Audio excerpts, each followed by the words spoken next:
আজকে আমরা দেখব কিভাবে ফেরিওয়ালা থেকে আজকের আকিজ গ্রুপের প্রতিষ্ঠাতা এই শেখ আকিজউদ্দিন। প্রত্যেক সফল মানুষের পেছনে থাকে এক অজানা অধ্যায়, এক অসম্ভবকে সম্ভব করার গল্প। আজ বলবো এমন একজন মানুষের কথা, যিনি শূন্য থেকে শুরু করে গড়ে তুলেছেন এক সাম্রাজ্য, আজিজ গ্রুপ। শেখ আকিজউদ্দিন এক সময়ের কমলালেবু ফেরিওয়ালা। পকেটে মাত্র 17 টাকা নিয়ে শুরু করেছিলেন তার জীবনের ব্যবসায়িক যাত্রা। আজ তার প্রতিষ্ঠিত আকিজ গ্রুপ বাংলাদেশের শীর্ষস্থানীয় শিল্পগুলোর একটি, যার মালিকানায় রয়েছে 29টি শিল্প কারখানা এবং 50,000-এরও বেশি কর্মচারী।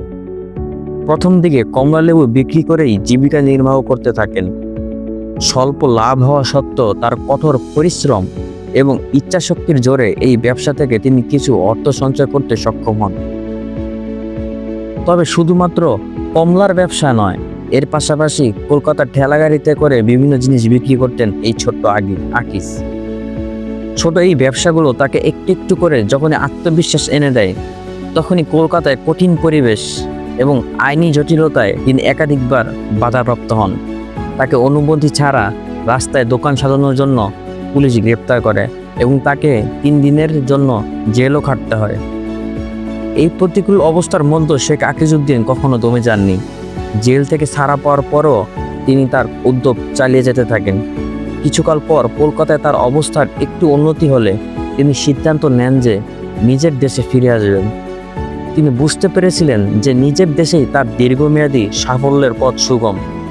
কলকাতা থেকে ফিরে আসার পর তিনি খুলনায় নতুনভাবে জীবন শুরু করার পরিকল্পনা করেন।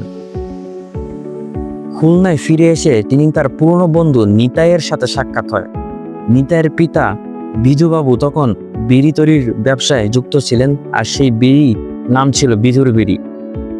শেখ আকিজউদ্দিন বিজুবাবুর কাছ থেকে বিড়ি ব্যবসার সমস্ত কলাকৌশল শিখতে থাকেন। তিনি শুধু নিতাইয়ের সাথে প্রায়ই যেতেন খুলনায় তামাক কিনতে। এছাড়া বিড়ি তৈরির পদ্ধতি শিখে ফেলেন দ্রুতই, আর এই অভিজ্ঞতায় ছিল তার উদ্যোক্তা হওয়ার প্রেরণা। 60-এর দশকের শেষের দিকে শেখ আকিজউদ্দিন পাট ব্যবসায় প্রবেশ করেন। পাট তখন ছিল বাংলাদেশের অন্যতম প্রধান অর্থনৈতিক পণ্য। তার বিড়ির ব্যবসা থেকে প্রাপ্ত সঞ্চয় দিয়ে তিনি পাট ব্যবসায় বিনিয়োগ শুরু করেন। বিড়ির কারখানার জন্য কেনা 20 বিঘা জমির একাংশে তিনি পাটের গুদাম হিসেবে ব্যবহার করা শুরু করেন। এই সময় পাটের ব্যবসা উল্লেখযোগ্য লাভের মুখও দেখেন তিনি। 1980 সালের দিকে গড়ে তোলেন নিজের প্রথম ছোট্ট কারখানা আজিজ টেক্সটাইল। সেখান থেকে শুরু হয় আজিজ গ্রুপের যাত্রা।